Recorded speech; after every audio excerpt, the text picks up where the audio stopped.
Bienvenue sur Africa 24 pour cette nouvelle édition du QG Week-end. Au sommaire, ouverture ce samedi du sommet parisien consacré à la paix au Nigeria.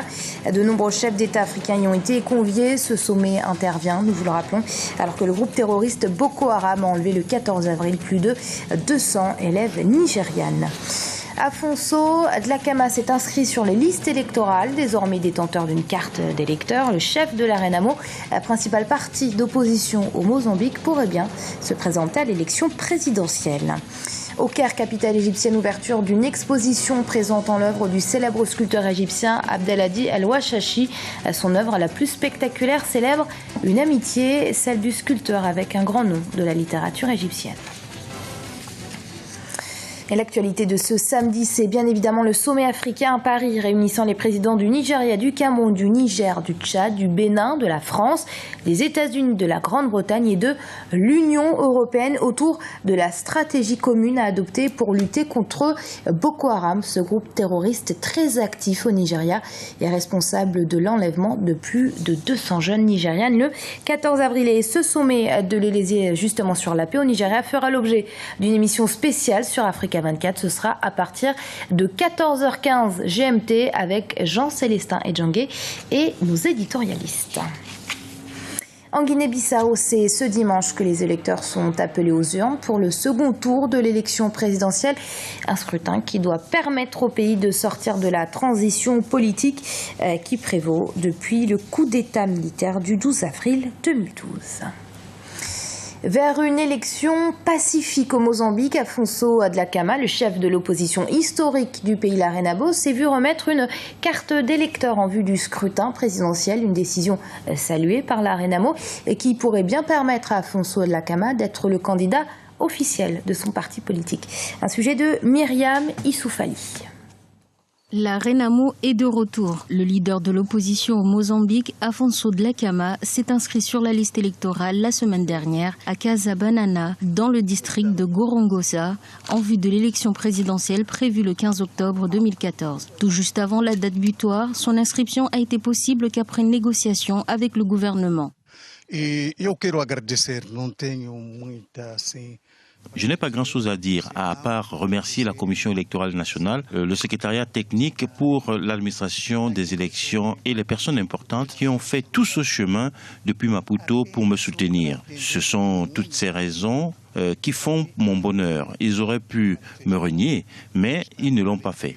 Je sais qu'il y a beaucoup d'électeurs au Mozambique, donc je ne peux pas cacher mon bonheur et cette carte électorale signifie beaucoup pour moi.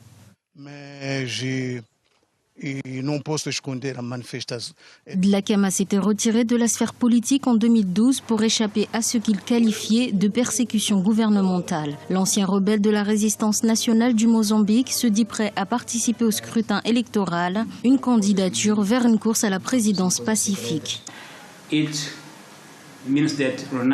Cela signifie que la Renamo a renouvelé son engagement pour la démocratie multipartite, que la Renamo est de retour pour participer aux élections. C'est ce que signifie, je pense, cette inscription de M. Dhlakama. Un congrès de la Renamo décidera si l'ancien rebelle sera le candidat officiel du parti de l'opposition à l'élection du 15 octobre. Au pouvoir depuis l'indépendance du Portugal en 1975, le Frelimo, parti au pouvoir, a remporté toutes les élections depuis la fin de la guerre civile. En Mauritanie, les autorités s'inquiètent de la couverture sociale des plus démunis. Il s'agit aujourd'hui d'assurer un maximum de Mauritaniens, peu importe leur revenu. La CNAM, la Caisse nationale d'assurance maladie, a donc mis en place une stratégie de développement qui doit lui permettre d'ici 4 années d'assurer au minimum 30% de la population contre les 10% actuels. Reportage de notre correspondant Franck Noudofil. La Caisse nationale d'assurance maladie de la Mauritanie revoit à la hausse ses objectifs afin d'offrir ses services à un plus grand nombre de citoyens. De 70 000 en 2012, le nombre de personnes prises en charge par la CNAM s'évalue aujourd'hui à plus de 300 000, soit près de 10% de la population mauritanienne. Afin de redéfinir une nouvelle stratégie de soutien à la santé des citoyens mauritaniens, la CNAM compte s'appuyer sur les structures sanitaires présentes dans le pays. L'assurance maladie, longtemps conçue comme étant l'apanage des riches, commence aujourd'hui à entrer dans les habitudes. Il y a un vrai besoin au niveau de nos populations qui sont, comme vous le savez, des populations de pays en voie de développement. où le taux de pauvreté est encore assez important, et donc où la capacité de prise en charge par les populations reste encore extrêmement limitée. En février dernier, la CNAM recevait la certification ISO 9001. Il s'agit du premier établissement d'assurance maladie du Maghreb à recevoir une telle certification. Elle souhaite aujourd'hui élargir son plan d'action afin d'arriver d'ici les 2 prochaines années à un minimum de 30% de la population couverte par l'assurance maladie. Pour y arriver, elle entend d'abord améliorer ses prestations, qui restent pour le moment diversement appréciées. Moi, j'ai fait une coronarographie à l'hôpital Cheikh Zayed à 90%. Je n'ai payé que 10%. Ça, c'est rien du tout. L'étranger, j'ai été évacué en Tunisie pour des problèmes cardiovasculaires. Je porte actuellement 3 pontages coronariens gratuitement. Les malades, quand ils achètent leurs médicaments ou quand ils font certaines analyses, le remboursement tarde à venir. Le second, c'est que certaines analyses qui ont été effectuées par les malades ne sont même pas remboursées.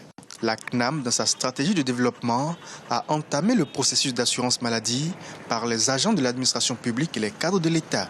Aujourd'hui, ce processus prend en compte les acteurs du secteur privé et des professions libérales. L'objectif d'ici les 4 prochaines années est d'arriver à prendre en charge les couches les plus défavorisées de la population.